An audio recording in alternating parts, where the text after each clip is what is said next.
Righty, hey everybody, welcome to another Villavera Kino Twitch stream where we are going to run through some planetary heroics on planet Nar Shadaa just for some background while we have a discussion about the most recent episode of the Book of Boba Fett. Episode 5, The Return of the Mandalorian. Yep, very excited to get stuck in and talk about this episode. Yep, my name is...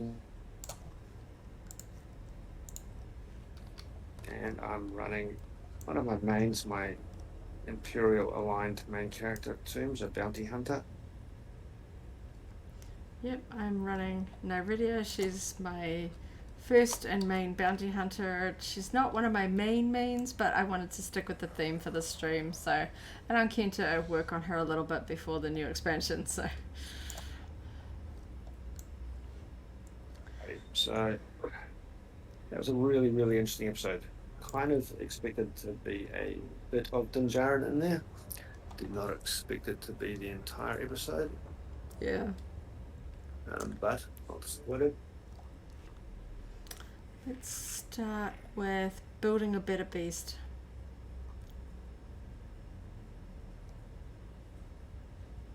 Right, traveling to building a better beast.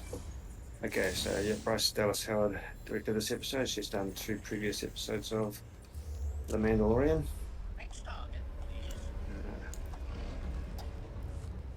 Pretty fun from the get-go. I thought it was really interesting as soon as we saw the silhouette behind the curtain of the meatworks that it was clearly Din Djarin rather than Boba Fett. Yeah, like, I thought they might lead up to it, but nope, bam, they're like straight into it right from the start. And obviously, once you get to the end of the episode, you're like, oh yeah, okay, so that's why they got straight into it, because there's no stretching out his return. Clearly, it was meant to be pretty obvious with the sort of Mando theme music at the end of the episode that was supposed to be a pretty big tell for the audience to know what was coming. We thought that it would be Din Djarin. I was not expecting the armourer, and I was going to be honest. Yeah. I knew it wasn't completely off the cards that we might see Kaz Vizsla for some reason, just perhaps hope, but it was pretty cool to see the armourer again. Yeah. Well, it was cool to see them again, but it was interesting because I think the main thrust, the main essence of his encounter with those two was a necessary story element wherein he is basically leaving the clan. Yeah. Yeah, his reunion with them is perhaps not as joyful as it would have been prior to some of those earlier events in the season 2, you know? He's done some things and sort of seen things and talked to other Mandos that maybe make him not so sure of his sort of loyalty here. Yeah, whether he's a perfect fit for their beliefs, their approach to the system. Because he's seen other people and knows that, yeah, it's not the only way. The armourer is clearly not a fan of Bo-Katan. Yeah. What she says, she described it as a cautionary tale or something similar. Yeah. Sort of blaming her almost for, you know, the fate of many Mandalorians. Well, she said she recounted the story of Bo-Katan's acquisition of the Darksaber and pointed out that it was basically a curse, that she was the wrong person to have it. Yeah, that she did it the wrong way, and I'm sure in that sort of society they would have very strong opinions about who is a sort of a worthy leader. They touched on sort of like legends and myths and beliefs and stuff like that a fair bit, talking about, they mentioned about the myth of the mythosaur, and that, you know, they don't think that there's any still alive, and I'm like, that's kind of an interesting point to make. Who knows if that if that's sort of foretelling. Elsewhere, it was in the episode of we might see something down the line, but yeah, it was early on in the Mandalorian. I'm going to start calling the Mandalorian, and stop calling the Book of Boba Fett the Mandalorian. It was Yeah. early on in the Mandalorian where was it Herzog that said your people used to fight Like with ride the them sword. or something like that. Yeah. Yeah. Anyway, where was I going with that train of thought? I can't remember. But yeah, they have very strong ideals about the way that you have to sort of earn leadership with the Mandalorians Yeah. and Yeah. So they recounted all of that, but I thought it was also interesting that in terms of recounting history, literally showing the Imperial bombing of yes, Mandalore. that was a really cool shot. Because you don't need to necessarily know all the politics and all the details to know that it happened, and that the reason that there are few Mandalorians left and that they're a bit splintered and is because of the Empire. Well, it was actually Boba Fett that kind of mentions that in a previous episode of The Mandalorian, where he was like, the Empire bombed Mandalore to glass or something. Yeah. So it was interesting to actually see that, with very recognizable starships and droids, and just sort of really hit home for those people that may not remember that piece of dialogue, just to kind of fill it in that, yeah, this is what happened. Yeah. Having said all that, I do like TIE bombers as a vehicle. Yeah, very classic. It's interesting to see that many of them, and it was interesting to see them using really heavy-duty armaments. Which, the only other, one of the few other instances of seeing TIE bombers dropping bombs was the pretty modest concussion sort of grenade type things in The Empire Strikes Back when they're trying to flush out the Falcon. Yeah. So clearly they can dial things up if necessary. Yeah. So Well, the fact that it blows up so completely, you sort of, it must be packed with a certain amount of sort of explosive material to either drop or use as a self-destruct. Alright, so the encounter was, there's interesting bits, the Tatooinians. Yeah, there's sort of Tatooinians, seems quite a variety amongst the species. Yeah, a lot of Star Wars species we only know because of one example. Because a lot of sort of A New Hope and Return of the Jedi and things like that, they just like wanted a mix. So you barely ever had two aliens standing side by side. One effort mon, one amount man. They just sort of were all really random. You didn't often see two or three standing together. So it was really fun to see that many all together and with all subtleties to the face. We've seen some that are brown. Some of these were more grey. The central one that spoke a lot, he had like piercings or sort of details on his face. His nose, the one that was the bounty, yeah. Kind of differentiate him, make him look a bit more senior and stuff like that. The space station they visited when they to collect the money on the bounty from the initiative chief, and it was interesting. I'd love it to be the wheel from vintage EU. I think it was possibly too large. But it was an interesting space station. We hadn't seen anything quite like that before. Yeah. But it is, in terms of size and scale, I think we haven't seen anything quite like that, other than obviously Death Stars. But the basic layout, the sort of vibe, is kind of familiar to us. It's certainly familiar to, even aspects and locations within this game. Mm-hmm. It's sort of built up city in space. Yeah, I don't think that was intended to be detailed. I don't think that was detail intended to be broken down too much. I think it was just part of the story of the fact that some of the Mandalorians are still alive, but he is no longer associated with them.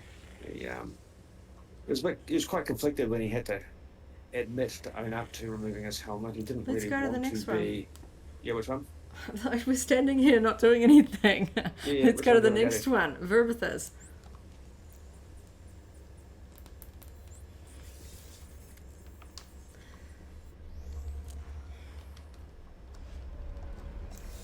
Okay, you can keep going. Yeah, so it was interesting seeing the interplanetary public transport again, using the same models that we previously saw landing on Tatooine. Yeah. in his little encounter with the neighbouring passengers. Yeah, it's fun seeing like alien species we're familiar with. The young one I thought was kind of cute. Yeah. And certainly my first thought was like, oh, the green child is going to make him think of Grogu, and sure enough, that's what they played on. It's obviously, well, hang on, before we go too much further, there's obviously a really important story element there that we didn't really touch on, and that is the fact that before he was admitted to take his helmet off and basically left that clan, the armourer did melt down the Beskar spear to make something for Grogu, so we don't know what. So the little bundle that it was wrapped up in kind of had ears. It was tied in like a sort of a big knot, but it gave it a very ear-like appearance, which yeah. The only hint is that during the sort of montage, it focuses on like a whole lot of little metal rings. So I don't know what that would necessarily. I don't know if that's supposed to give us any clues or. Yeah, it's got to be something functional. It's not just a trinket. Yeah, he did say, they don't waste Beskar. They make proper armor. And he also specifically said turn it into armor. Yeah, so I don't know if they have the concept of like a chainmail or something, for like young children. Well, it's got to be something that's going to adapt as he grows or be usable over a range of sizes. I mean, not that he's going to get too much bigger, but yeah. It's really interesting that it's kept secret, and it's probably going to remain a secret. I figured they don't want to put like all of the plot development within a separate. Yeah. And it might be leading up to, key aspects of season 3 of The Mandalorian. Return of Grogu. I mean, they probably know that just about everyone is going to be watching the Book of Boba Fett as well as The Mandalorian, so it's not like people are going to go, oh, what happened there? And you're like, oh, well, you got to go watch this other thing. But I think it's really quite significant marketing for season 3 of The Mandalorian, because it strongly tells us that he's going to hit this. The Grogu storyline's not finished. Yeah, I thought that was really interesting. That's a big deal. Because, in previous podcasts we talked about that it might just move on and be focusing on quite a different thing. Well, at least to the point where he's still going to visit him. Because it's not like a bounty where he sort of does the job and then walks away and isn't allowed to sort of interact with them. On everybody's mind is what happens to Grogu during the events after, between... as we understand it, between Return of the Jedi and The Mandalorian and the First Order sort of era, because Grogu and Yoda species can live to be 900 years old, he would theoretically still be quite alive in terms of his age, 30-something years later. He's already 50. So anyway, that was some really interesting use of previous characters, and all sorts of references. Just catching our breath from that, and he's already on Tatooine, and we've got another returning character. Yeah.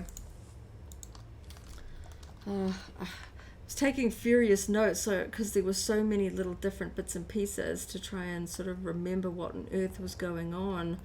I like references from the start of the thing. He's obviously collecting a bounty. We see the tracking fob and a puck that takes us all the way back to the start of The Mandalorian. But of course he brings in his classic line, I can bring you in warm, or I can bring you in cold. So I thought that was really fun. I was waiting for him to say it, and then it was like, booyah. Had to bring in his classic line. It fit really well. It wasn't just a throwaway line. It fit really well as a response to the question, what are our options? Yeah. And of course, he's in a meat works, there's clearly the reference of, you're going to be dead meat if you don't... They didn't, in terms of the action, they didn't hold back there. He was full on cutting people in half. Yeah. Obviously, the notion of lightsabers and things like that means you can do a lot of fairly violent, gory stuff, but without the blood and gore generally sort of associated with it. We don't need more of these guys. No, we can go do the other bit. But before we go too much further, I mean, there's a lot to talk about. I want to move on to the Tatooine discussion, but before we get to that, the fighting scenes, the learning to fight, learning to handle a dark saber. Sorry, I picked up a mob. Okay, were pretty interesting. Because it's an energy weapon, but he was wielding it as if it had mass, and it seemed to be a... Well, it's like they referenced it being sort of like one of the first Mandos to like make it and stuff like that, and so I guess I guess it's maybe referring to the fact that it's harder for non-force sensitives to use this type of weapon. Possibly why we don't see everyone just running around with kyber crystal bladed weapons and things like that, because it is to that, I think, though. But yeah, I think that's the case. Oh, it's a shame. I actually thought the armor looked quite good when she was holding it. Yeah. I mean, she was the leader of her clan. You got to wonder that all the sort of Mandalorians would, you know, it's sort of like the Excalibur thing. You know, you want to be the one to pull it out of the stone and stuff like that, or pull it out of the lake, or whatever the myth may be, and sort of be the one that gets to be crowned leader. You have to wonder if she has any, like, she understands, you know, you've got to take it through combat, and I didn't exactly think that something was going to crop up about that so soon. Yeah. That was kind of interesting. Where are we going? So I think part of the significance of the public transport trip to Tatooine was that he's not a fan of it. You have to relinquish all your weapons to use public transport. Yeah. Oh man, I was so nervous he was going to lose something, eh? Yeah. The way they really focused on all that. Yeah, it's clearly not working for him. Not a sustainable approach. Yeah. And so... Can't exactly take a block of carbonite through public transport. And clearly, as we saw later, he's quite big on doing all his own modifications, so he would have been significantly attached. So we get to Tatooine, and now I'm already confusing myself. Pelimotti or Pelmotti? Yeah, I think it's Pelimoto. Yeah. Anyway, seeing her again was fun, and it kind of makes sense that the actress is around, because we did see her in the background of the previous Book of Boba Fett episode. Her array of droids is interesting. We knew she had the Treadwell and the R5, but the BD droid was out of the blue. Let's go to the next one. Let's go to which one do you want terminal injuries. So BD droid from Jedi Fallen Order, I think that's where it was first introduced. Yeah. Super cute. Man, I want toys and merch. I think quite a few people in the room were hoping that he would end up with the BD droid going with him. Yeah, I'm still not sure that Mando's completely over droids. Clearly, his experience with IG-11 changed his mind a little bit, but because he obviously doesn't care about the droids being around Peli. Yeah. Helping with his ship and stuff like that. It's a big change from when, you know, he took his beloved Razor Crest in. This time it's just like, oh yeah, let's help, whatever. They're all just there. So the whole rebuilding the N1 Starfighter, that was quite a long montage, but I didn't mind it. It was random dialogue that just, you know, didn't progress the story dramatically, but I just quite enjoyed the fact that they took time to let that happen. Yeah. For no particular reason. Clearly a life-size physical prop. It was cool, the way that they're walking around it. And I think making something that has to be that modular, that it has to look like it can be built from a chassis up, is perhaps even harder than making just a solid object, and a hanger. So that was kind of fun. Yeah, you saw them putting little components into crevices and stuff like that. You got to make all of those spots to put things. It all looked like shiny metal and stuff like that. I loved the reference of the pole. I can't remember what they called it. But yeah, instantly recognizable as the pole that that they try and sort of wedge. The one that looks like it's got big bubble wrap wrapped around it in segments. That was really fun. So yeah, the way that the showrunners are finding ways to put that sort of little nods to all sorts of random things in there. Like, I do have to wonder what the specific reason behind putting BD in there is. I don't know. That's really curious. Yeah. Yes, we're going this way. Because, I mean, we got the news this morning, kind of confirming that, there's going to be a sequel in the Jedi series. Obviously, Jedi Fallen Order, the first one in that series, where BD-1 is introduced and is a sort of a companion of sorts to the main character. Certainly, every time you see a droid, you sort of figure, well, they don't make just one droid. There's got to be others out there. I don't know if Peli refers to it by a full number. I don't know. I don't think she says BD-1. But so it could just be another one of the series. You know, once we met BB-8, we certainly met other BB units and stuff like that, both for the First Order and the Resistance. So it's certainly a concept, but I think that's fun. They really did give her a huge array of droids. We had a Treadwell, there was, Astromechs, the pit droids, and this one as well is really quite fun. She's a quirky character. You can tell that she spends most of her time talking to her droids. She says she's never been off-world, that she's sort of grown up and lived all her life on Tatooine, so that kind of, explains it a little bit. But I love the way that they're crossing all these sort of references over. Of course, that was obviously no coincidence that we sort of spotted her in the background of that Book of Boba Fett episode where he comes to Mos Espa? Mos Eisley. Mos Eisley, yes. Yeah, from Mos Espa. Yeah.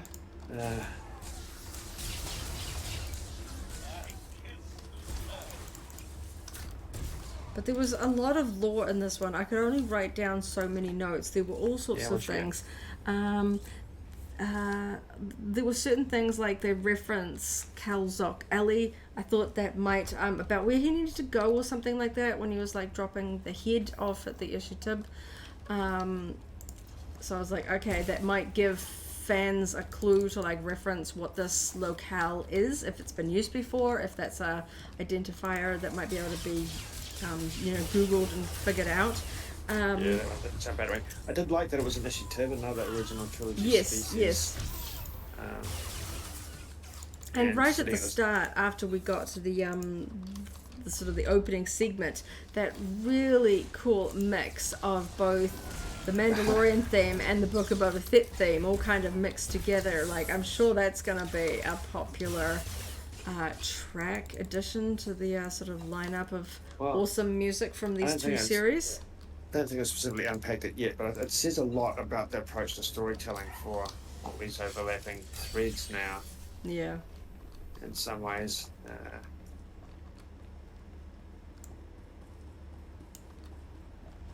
The fact that we can have an entire episode like that is really just an episode of The Mandalorian, an interlude. Yeah. For the Mandalorian story, just plucked straight out of his own thread and put into this. It's almost like Boba Fett gets like 6 episodes out of the 7, and to tie in, like, I thought we might be getting some sort of maybe a little bit of overlap with the Mandalorian story. Maybe they're like talking about his armor or something like that. Every other episode of the Book of Boba Fett has been sliced into components. This one was just one continuous stream, really. Yes. No branches. Except for the flashback to the bombing. True. Yeah. That was like the one sort of instance where it jumps. That barely counted because that was a story being told in real time as much as anything, just a bit of a visual to carry it. They were very prominent with the use of the mythosaur skull. It was both the secret signal that he's sort of following. It seems like his visor is maybe reading some sort of special ink, some special paint or something like that. It was on the walls down this alley. Looking for what is obviously a secret Mando enclave, because he spots what appears to be sort of a rendition of the mythosaur symbol above a doorway, and I believe it was her locker, the armorer's locker, had a big red mythosaur skull painted on it, which has got all the sort of forge tools and stuff like that. The stuff that she was giving the armorer was retelling so much information about Mandalorians and things like that. She talks about 1,000 years, 10,000 years that Mandalorians have existed, and that the Darksaber has to be won by Creed in battle, and sort of cursed if it's not won in a sort of an honourable way. I think she says Tar Vizsla forged the hilt. He was both Mandalorian and a Jedi, so it kind of explains why. Yeah. He said something about like the hilt is made of a Beskar type of Beskar he's never seen, so sort of referencing that it is a Beskar weapon, but it is a sort of a lightsaber weapon at the same time, and the armorer sort of invites him to join their sort of new little mini enclave. He references, again, we're getting a little bit of it in between, because he references that he won it off Moff Gideon, and they're like, oh yeah, what happened? That Moff Gideon was basically arrested and taken by the New Republic to be interrogated, so who knows how much that will be important. Yeah, down the line. For the new one, it certainly sets the scene that Mandalorian season 2 will take place some time after. Certainly because he's running around doing stuff here as well, but also the fact that it's not straight after what we saw. Yeah, I had some thoughts on where, I thought where I thought it should go, where I wanted to go, but where it probably would go. The season 3, but I think most of that's just gone out the window now. Yeah. And it's so cruel. We have to wait so long for it. If they're just filming for now, season 3, Amanda. They're not like they're like wrapping it up or editing it or something like that. They're filming it, and I get it. They might want to wait until these sorts of things are done so that they know the story directions, any kind of things that they need to reference, and all that kind of stuff. But it makes, I'm sure it's whetting the appetite for all the fans wanting more Mandalorian. We see the three of them sort of assembling what is assumedly a new forge. Sort of pushing components together in bits and pieces like that. So is it back up the top? Is it? Up the stairs, yeah. Yep. Okay. And they talk about the myth of the mythosaur, they're talking about something about it's believed that none exist or something like that, and I'm like, that sounds like they're trying to teach the audience a bit about this thing. We're seeing the symbol used more often. They're talking about it. Maybe they're hyping that up for a Mandalorian season, big surprise. He finds it somewhere. Yeah. Some sort of thing to really cement his leadership or something. He's got the Darksaber. On the whole, just speaking of myths and what he might do, I'm kind of glad that he's moving on from the restrictions of that clan in some ways. Yeah. It was going to slow things down if he adhered to everything too strictly. I thought for a brief moment there, and she said the only way to achieve forgiveness is in the waters under the mine on Mandalore or whatever, and clearly that's no longer possible because it does not exist. So for a brief moment there, I thought he was going to try and find a way to be forgiven. When he heads off, I'm like, he's gonna go to Mandalore or something like that. Yeah. I thought that was interesting. We didn't necessarily. I don't recall, but I didn't necessarily see him communicating with Pelimoto before he goes to Tatooine, because he's like, I heard, he was like, your message. Yeah. But the fact. So this is interesting because I think this. I've got to head out of here to go to the next one anyway. Yes, the fact that he wanted the replacement for the Razor Crest to be a replacement Razor Crest implies, I think, foreshadows the possibility of the Razor Crest being replaced with another Razor Crest model gunship. Because she makes a comment saying those are easy to find. It implies that that they are able to be sourced. And we're in the spaceport. I don't think it's off the cards that we'll see him get one of those just because he likes the functionality and familiarity of that model. Yeah. But in the meantime, the N1's pretty freaking cool. I feel like the speed and zippiness is going to play an important role. Yeah. Although, Because they had a extended segment where he's really showing off the speed. Really just makes me wonder where it's going to go, because clearly it works well in atmospheric flight. He was running the pod racer. Right, biggest canyon in the pod racer track. We even saw Aura Singh's ramp on the pod racer track. Let's do recruitment. Yep, so he's clearly capable of flying it within the atmosphere, which may be relevant. But it is, specifically a starfighter, and they mentioned that it can go to hyperspace without a ring. Yeah.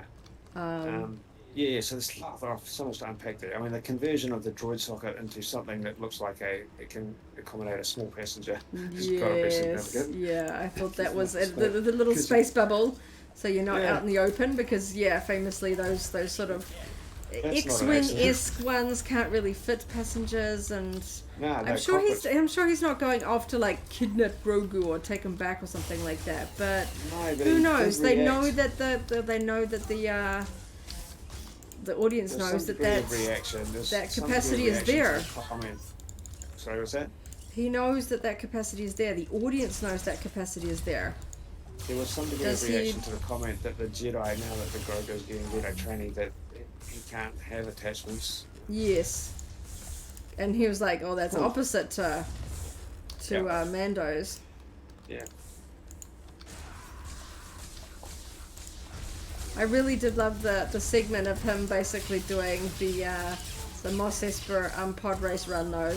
Very like that sort of first segment where you see that sort of very distinctive rock formations, and sort of we see the ramp where Anakin sort of crashes through the barrier and all that kind of stuff. And that would have all been CG. Yeah. So but very cool. Really good attention to detail to make it that, throughout in some ways to make it so immediately recognisable. Because the souped-up engines of the N1 kind of have a bit of a feel of pod racing. Certainly, the vague style of having sort of two big engines with a sort of a central skinny is obviously very reminiscent of the pod races, particularly Anakin's one and things like that.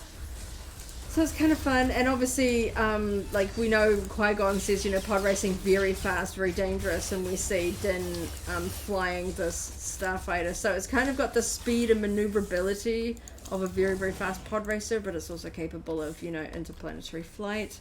It's definitely going to play into the speed's his season something. Yes. They revisited the speed when let's talk about this in a second. They revisited the speed when he escaped from the X-wings, and I forget the actual names. The two Republic officers.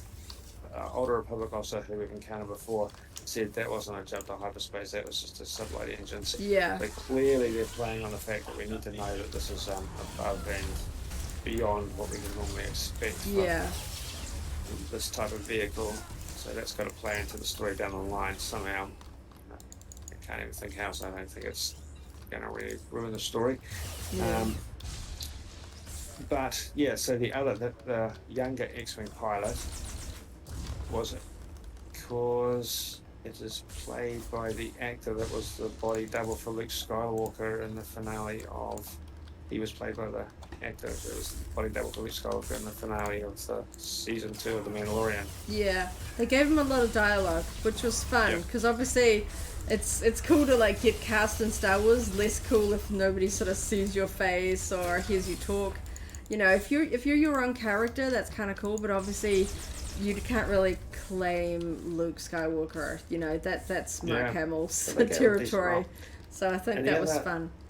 The other named actor in the cast was Helen Sadler, who we haven't seen before in this live action series, but she played the Ishi Tib on the space station, but she's done a ton of Star Wars voices in games and animated series, hasn't she? Yeah.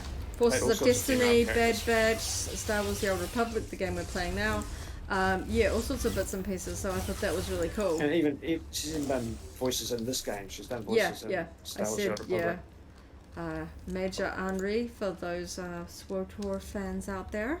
The prominent Twi'lek Imperial, which is cool.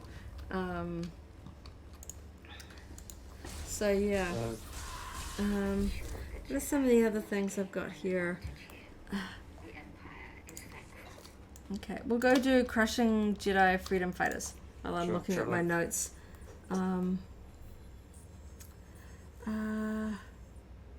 Yeah, so I've got to do a bit of reading, but it was interesting because how much the Armourer was talking about the sort of history of the Purge and stuff like that. They talked about that their little enclave sort of sect was on the Concordia and escaped the Purge. Yeah, the moon, sort of, on the moon. Yeah, sort of basically explained how We they... might have to go back and watch those episodes. Yeah. I think there's going to be so much to reference here, you know, episodes from Rebels and things like that with the Darksaber, and dare say there's probably comics and all sorts of other reading material to absorb to fully appreciate the new sort of history. And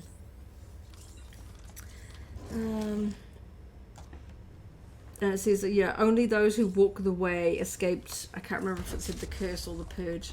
But essentially the same thing. I guess there's a little bit of an elitism there. They're like, oh, we were the only ones True that were believers, smart true enough, believers, and that deserved to,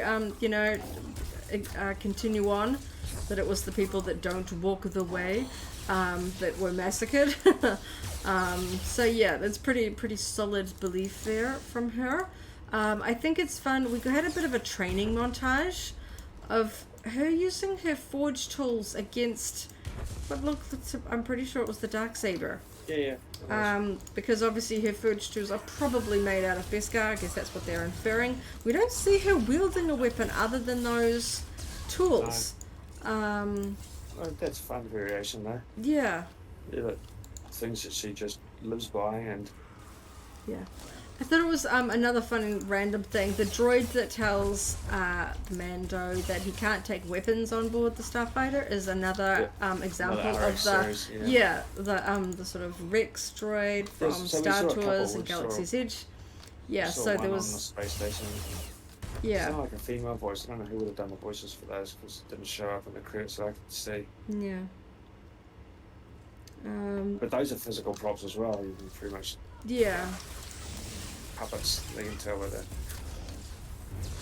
So yeah, it'll be interesting to see if how seriously Din takes the sort of the proposition. I love the scene where they ask after the fight when the Heavy Mando and Din Djarin have fought over sort of who gets to have the Darksaber. The Armourer asks both of them if they've ever removed the helmet or had it removed by others, and Heavy Mando's like, nah. And then when it gets to Din, he just refuses to answer. I guess he's like, nah, I can't lie here, and I don't really want to tell the truth that he's removed it on purpose on several occasions. I think that was pivotal in terms of moving on. That maybe choice, but that maybe he's not fully this is the way believing along with this. Certainly it would be a little less of a welcome the first time you come home and your brethren are trying to injure you, mortally wound you or something to kill him.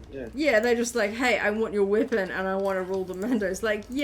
The dude does have, he's from the same lineage, but that doesn't necessarily entitle you to it. Certainly in a society where you have to earn this sort of thing. I think they were leading up to the fact that if Paz Vizsla had won, he would have killed Din because he wanted Moff Gideon dead. He asked if Moff Gideon was killed at the point where he took the Darksaber. I think he was big on duels to the death. Yeah. I think that's what they were implying there. Yeah, that you don't just fight somebody to beat them, you fight somebody to, win. Which was interesting. And I think the Armourer basically tells him that he's not a Mandalorian anymore. But I guess he knows that there's other people that feel very differently. That taking your helmet off doesn't mean that you're sort of kicked out. That perhaps he's looking for a little bit more. Because he says, that Mandalorians are all about sort of loyalty. And sort of, I don't know what the word was, kinship or something. Which he may find with other Mandalorians because he's not really getting it from these ones anymore. Let's come back to that because that's significant when he's obviously got a connection with Boba Fett. So Barry says we're a passenger's head. I missed that, Barry, in chat. What were you referring to there? Just hit us up with another comment. I'll try and tie that into the discussion. So what are we up We'll to? go down here and Rebel- find some. rebel leaders. Yeah, we need some more golds. Um, Killing them too fast. So what else? So we had the N1 test flight, the encounter with the X-wings. Yeah. I thought it was fun return that to the surface. Peli referred to the M1 starfighter as commissioned by the Queen of Naboo. I was like, yeah, more reference. That's fun. Yeah. So Barry's just pointing out, we've been talking about the N1. Oh, yeah, we'll fit into the bubble. Yeah. Yeah. Good for transport, because, you can't do a lot of bounty hunting without a decent cargo hold. Yeah. Which, again, I think is quite significant, because just, I don't know why, but yeah, just in the last week I was thinking about I was reading about the history of the slave one fire spray. It's described as just it's comparable in size. I think I've seen comparisons. So Razor Crest and the slave one, but the slave one is described as, the fire spray gunships are described as Oh, I left beams up there. 3-person vehicles with a cargo hold. Yeah. I loved the scurriers, the sort of the cute little creatures that were in the nest. Yeah. And then we saw them sort of off and on through the building montages. We saw sort of BD sort of watching them and sort of tracking them around. I think they're the ones that were first introduced in the special edition. Yeah. The scene where the land speeder comes into Mos Eisley. And I assume the creature that sort of grabs her at the start is a Womprat. I didn't. Yeah, it was I'd have moving to pretty sort of- fast. I got to look closer, but they are not much bigger than 2 meters. It certainly looked like it from the concept They're definitely art bigger than rats. Yeah. at in the credits. Have we? Oh, yep, we've done everything, so we can go get the. I mean, we get Terminal. Womprats in this game, but not everything's perfectly aligned. Yeah. Things are in flux. Unfortunately, I don't know what they're going to do. There's still a lot of conversation about whether Ortolans have 4 limbs or 2. Yeah. Because the Max Rebo and the Book of Boba Fett, I saw a few people involved in production talking about the fact that only 2 limbs are visible, and it might be that he does in fact appear to be sitting on a cushion rather than sitting into a I like the idea that cavity like the vintage action figure. that some of the species can have variations. I mean, we certainly see that with animals. Certainly there's been all sorts of discussions about whether Twi'leks have ears, like, the fact that Bib Fortuna is very different to other Twi'leks. We have Ornfree Tar, who is, listed as a Twi'lek that looks very different to other Twi'leks. So having said all that, if Ortolans only have 2 limbs, and it renders the vintage action figure and even the one in Power of the Force 2 and all the Ortolans in this game. Wonky, and this game has quite a They're lot all of Ortolans. standard, sort of slightly more humanoid, short, pudgy bipedal. humanoids, but yeah. Okay, let's go do botched interrogation. Yeah. I thought it was fun to see Peli Motto. She made all sorts of reference. She said, like, with the custom mods, this will be faster than Fathiers. She references the Jawa, like the Jawas bought the part from the a Pike Spice Runner. Yeah, and she spoke Jawa, which I thought was fun. And she says no one's catching you in this thing, which I'm like, obviously fans are going to try and read something into every piece of dialogue, and particularly in this episode. It feels like there's a lot that's there for people to dissect and figure out if this is a hint for what's to come. But there was certainly a lot of dialogue that felt like it was... a lot of detail, I don't know which of it was accidental, which was misdirection. Yeah. I thought it was interesting. The older Republic officer in the X-Wing was obviously putting pieces together, like the way he was saying, was like sort of like engaged in a scuffle with the Empire, blah blah blah, with the Razor Crest. It almost sounded like he was like sympathetic, or wasn't exactly gonna arrest him, because No, I almost thought that Jar might engage with him at that point, and they might have an understanding, but he's obviously not too fussed on any kind of entanglements. He doesn't want to get distracted or risk somebody taking a disliking to his methods or body of work, I guess. Are OBS on your right-hand screen give you the ability to block or remove comments?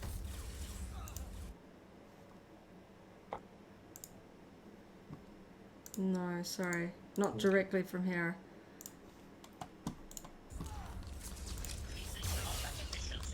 I'd have to do it within Twitch.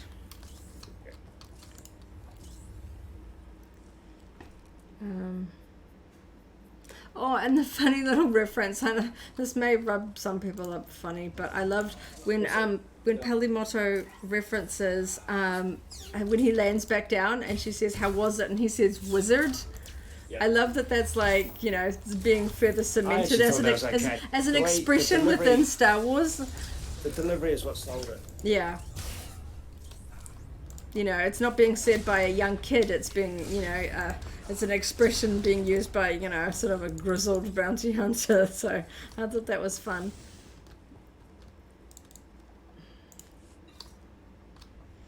And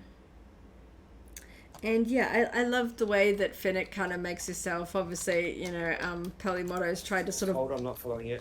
Okay. I'll just clear this mob.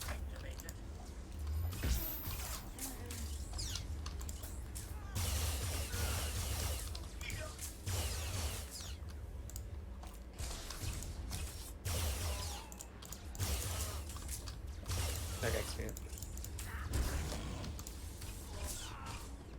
Stick a reach over to another screen. Yep. Anyway, Thanks, what are we up to? Just going around the corner here. The way Fennec came in, I'm gonna have to watch that scene a little bit because I was scrambling to. There's so much more dialogue in this episode than in previous ones, so I was really scrambling to take notes. But the way she's sort of like, Pelly's tried to sort of lock her out, and nah, that's not gonna that's not gonna stop Fennec from coming in. That was fun, and obviously this is the point where we finally sort of link up to the events more on Boba Fett's side, though of course he is not actually seen in this. Where she kind of flings a bag of money at him, credits, says they sort of, you know, want to hire some muscle. And he seems to know Boba Fett. I guess they just, assume because Fennec and Boba were together when he worked with them in the Mandalorian's episode. So, you know, just cutting straight to the chase. And she says, "Oh, it's no bounty, we need muscle." And he kind of considers this and throws the bag of credits back and was like, "Nah, I'll do it for free." So I think he said, "Tell him it's on the house, but he needs to pay a visit to a little friend first." And I'm like, "Ooh, okay." So we probably won't see that until the new season of The Mandalorian, but that's an epic tease for that season. Albeit if it's just brief. You know, he just goes to see him, see how Jedi school's going on or something. But yeah, so I guess the next time we'll see it, maybe he's coming back from said excursion, and is going to join up with Boba Fett. So that kind of seems to imply that we're going to be seeing a lot more Mando. Maybe not in maybe not in the next episode. Might take him a while to do his little excursion. But he's definitely going to be there. You know, I was hoping that it wasn't going to be let's go see if we can recruit Mando. Mando says no, but he'll point us in the direction of someone that can help. Mando's like, "No, I'll do it for free." Yeah, we've only got 2 episodes left. I wasn't expecting this entire episode to be tied up with this encounter, to be honest. Yeah. I don't mind it, but I wasn't expecting it. Yeah. So yeah, I don't know how much more of Mando's story they'll dwell on. I think we've got to go back to the main thread. But I thought the interaction where he, you know, I think all their reciprocal debts are basically paid up.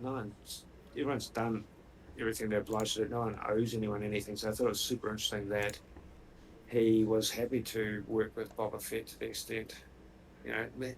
Well, I think because Boba was terribly honest about, you know, he was like, well, I'll sort of protect Grogu in exchange for my armor, and he got his armor back, and a lot of underworld people will go, haha, sucker, and just take off. He was like, no, I got my armor back, but I still need to hold up my sort of honorable end of the bargain, and risked himself in Din Djarin's quest to rescue Grogu from the Empire. So I think he honors that. He sees that loyalty and the honor, sees him as a Mando, and it's quite deep because at that point he doesn't even know what the job is. He doesn't even know what he's up against. Yeah. Just signs on sight unseen. Yeah. Let's go do glitch. Yeah, that might be the last one. Yeah.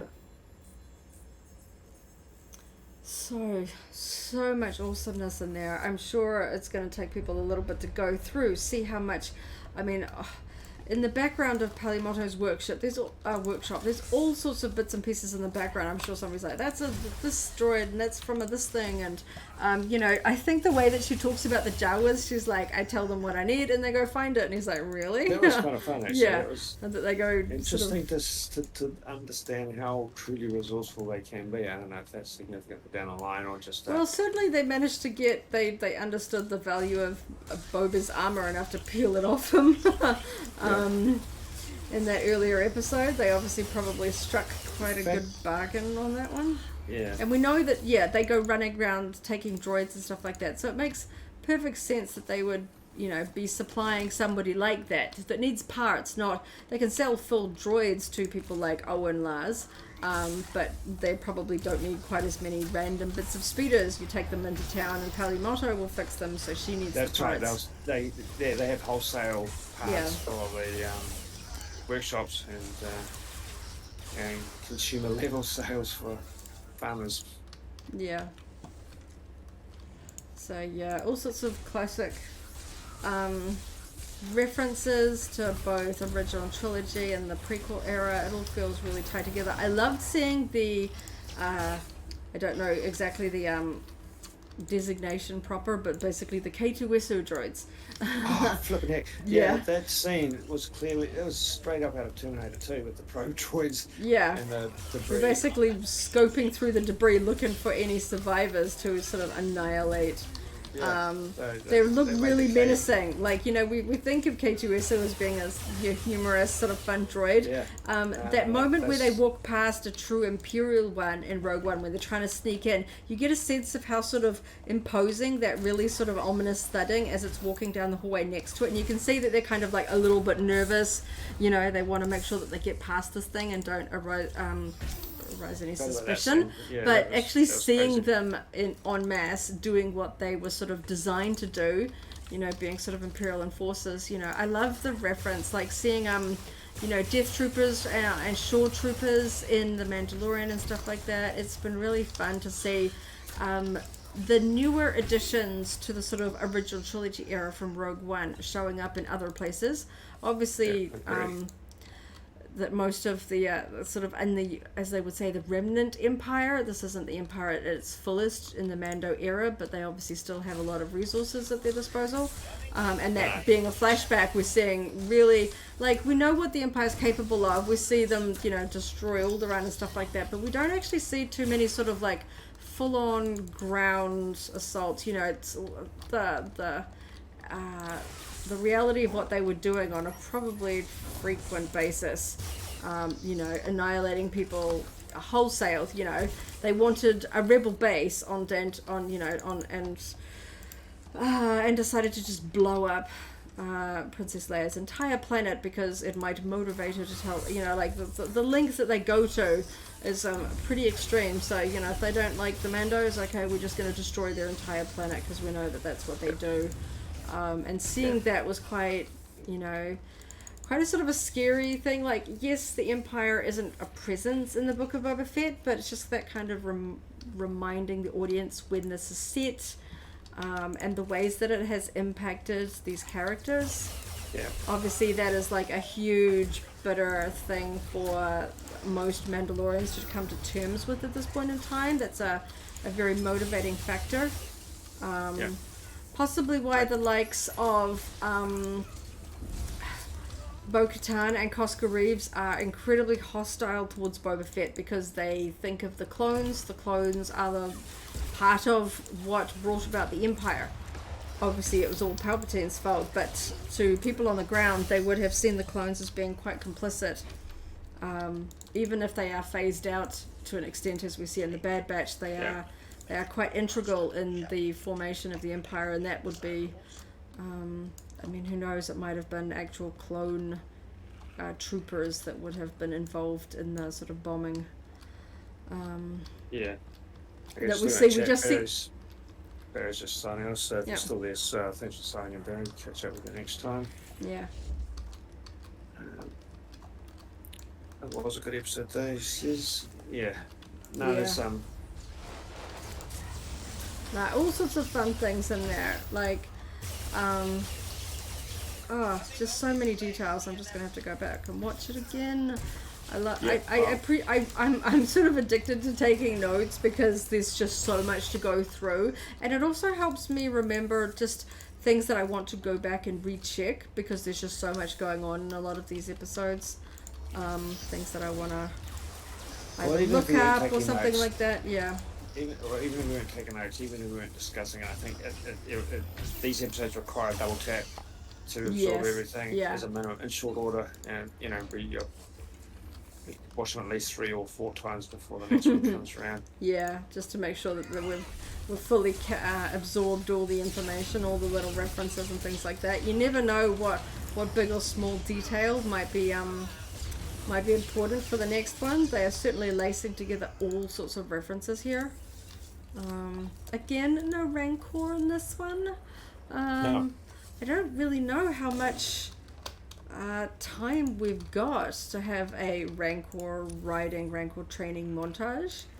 In the next episode. Sorry, I got these ones. It's your friends. Yep. I'm very much hoping we get some Rancor in the next episode. Certainly we've got to go back to Boba Fett. The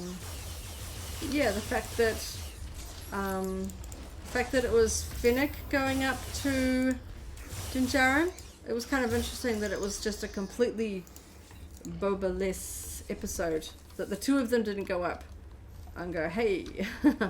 I guess he's sort of trying to be a leader. Not sort of delivering messages himself, but yeah, it kind of gave it an interesting flavor, not having him in it at all.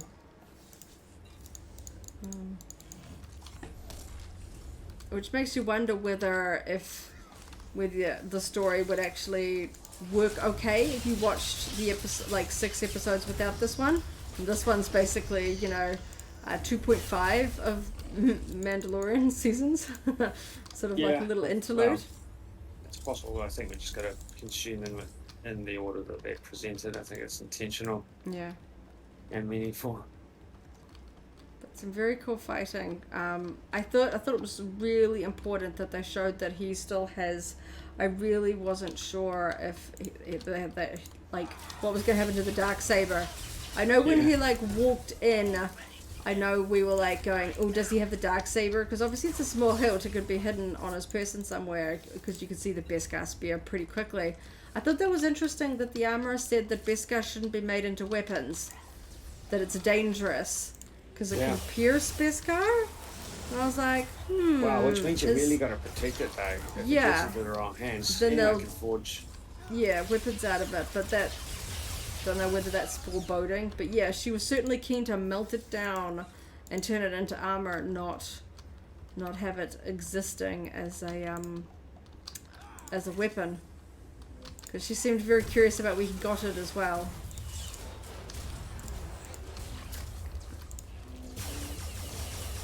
So yes, I assume that the piece that he got made for Grogu is not the entirety of it. Looked to be a pretty small little bundle. It was. I don't know if it's like a little shoulder pauldron with a little matching Mudhorn symbol. That would be super cute. Something that he could wear on his little Jedi robes. We certainly see a lot of Jedi wearing segments of clone trooper armor over top of their garb in the Clone Wars and stuff like that. So I could see some tiny little decal. Wonder if they'll sell accessory packs or something like that for all the Grogu, like the sideshow statues and things like that. They're like, okay, here's a little piece of Beskar to put on your little Grogu. Yeah, so I suppose we may actually see him in some form of closer to Jedi robes. Maybe a youngling sort of esque outfit of some sort. That would be quite fun. Because his robe doesn't allow him for much movement. Obviously he's a child. It's a little bit elevated above a onesie, but it's still kind of a very drapey robe, not really for fighting. Who knows? Are we going to see him more advanced? Is he going to be able to talk? We know Yoda can speak basic. It would be interesting to know if they ever introduce the concept of him actually speaking more. We did it. I was like trying to run through the door. I was like, I didn't notice that we finished it. So yeah, I guess we can finish there. Yeah. Well, we will go back and watch it. Because the next one's a long quest. All right, so we will sign off on that note. I think we hit most of the main points anyway, running through your checklist, but also running through, just the overall plot in chronological order. Yeah. We'll go back and watch it again now, and we'll talk about it again in the SWTOR podcast, coming out just before the 6th episode comes out next week. It's the sort of thing where I think a lot of people are going to be psyched, and the potential for spoilers and cool references getting leaked online is pretty high with this one, I think. I know people are anxiously awaiting Mandalorian the next season, so I think people are really going to dive into this one. So I'm hoping that all the fans out there have had the opportunity to watch it before the stuff like this starts leaking around. Certainly seeing a lot of memes and references and screenshots being floating around, but I love this episode. It's super cool. I'm hoping we get to see Boba Fett, now that they've given us a taste of some of the action styles. We didn't see him getting beheaded, but we saw, they insinuated a character getting beheaded. The way that he basically chopped that dude in half on the table was quite brutal. Obviously, that's only possible with a weapon like the Darksaber. You're not going to kind of see that with like vibro axes and stuff like that. They're not really designed to work the same way. Hi, Retenta Thul. We sound Australian because we're in New Zealand. Thanks for coming along. So it'll be interesting to see if they take that sort of combat style and sort of give us a little bit of brutality in the upcoming inevitable combat towards the end of this series. Because now they've given us a taste of what they could do. I mean, mind you, the first episode of The Mandalorian, he did kind of chop that dude in half via doorway. Yes. So The Mandalorian does have a different kind of brutality to the way that he works. He does things at any cost. So it kind of did fit. But it'll be interesting to see if we get that sort of style of combat and conflict in these upcoming episodes. Because I'm hoping we get some really, really cool action sequences in the upcoming episodes. It's got to be. I mean, they've made reference to war is coming a couple of times, and it's going to have to be epic to keep saying war is coming, because they know the audience knows the Clone Wars, so they wouldn't use that. I'll tell you why I think it's specifically going to be interesting, because they're recruiting people with quite a few different skill sets, quite a few different fighting styles. So I don't think it's going to be just a straightforward, Avengers style head-to-head or rush. Head-on sort of thing. I think we're going to see quite a bit of variety, and they're going to focus on different fighting styles and so forth as a component of it all when it hits the road. Yeah.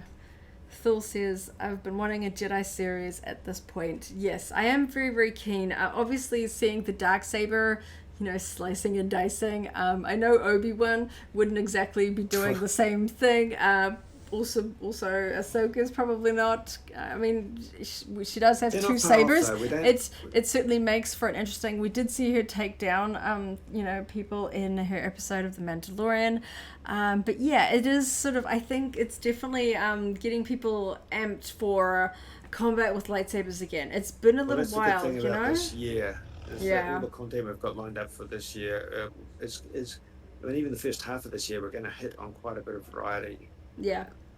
You make a good quite point, different. Thor. Maybe even a Sith series. I'm really Yeah, looking well, forward to the Acolyte because we know how dark Star Wars can go with its combat. If you add in dark side, and not being exactly bound by certain rules, the way that you can play around with the fact that lightsabers don't leave blood, which means that sort of television ratings could tend to be a little bit lower than if there is bright red blood for, sort of old school censorship reasons.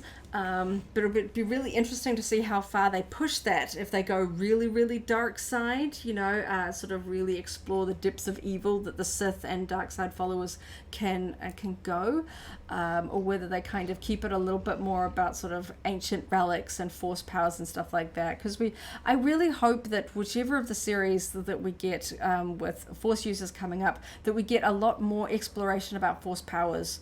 We never really see, like the video games, like these games, they give us a huge array of force powers and stuff like that. And we don't really see them used to their full extent. So we're slowly over what's up to coming up on 3 different seasons now, really starting to unpack Mandalorian history and lore. So I think they've got the time. I think they're setting a precedent, and that's what we'll see out of, to a certain extent, Obi-Wan, to a decent extent, the Acolyte, and whatever else comes. High Republic material down the line, animated form or even live action. I think we're going to see decent explorations of that. And plus there's other video game content that's going to be touching on that as well.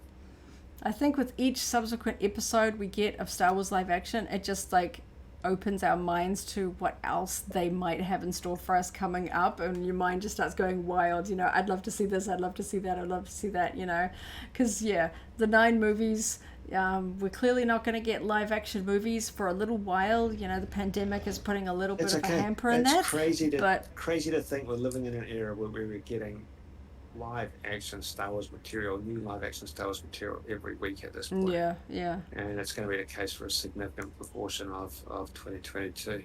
Yeah, every 2 weeks we're getting a movie length's worth of content, like every 2 weeks, which is like crazy. We're getting between an hour and a half to nearly 2 hours.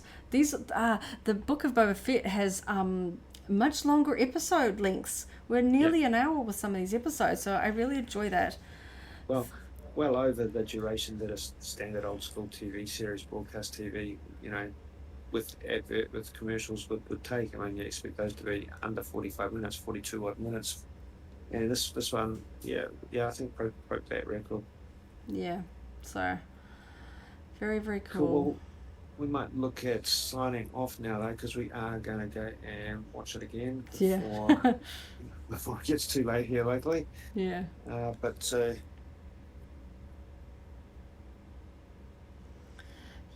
I had fun running through Nar Shadaa. Gave us a bit of a feel for the sort of the spaceport, space city that a lot of this action took place on.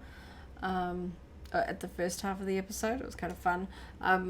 Definitely have to dive into online, see if it is an existing locale, or whether we will find out more information about it, a name, all sorts of information. I love the design.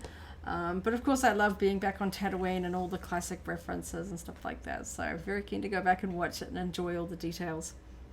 Yeah, for sure. So thanks for everyone that signed in, either live on Twitch or just lurking in the background. We appreciate you keeping us for a company as we just have a bit of a chat and a breakdown about what we've just seen in terms of Star Wars live action content on the Book of Boba Fett. We'll be doing this again next week, and for the finale of the Book of Boba Fett after that, the following week.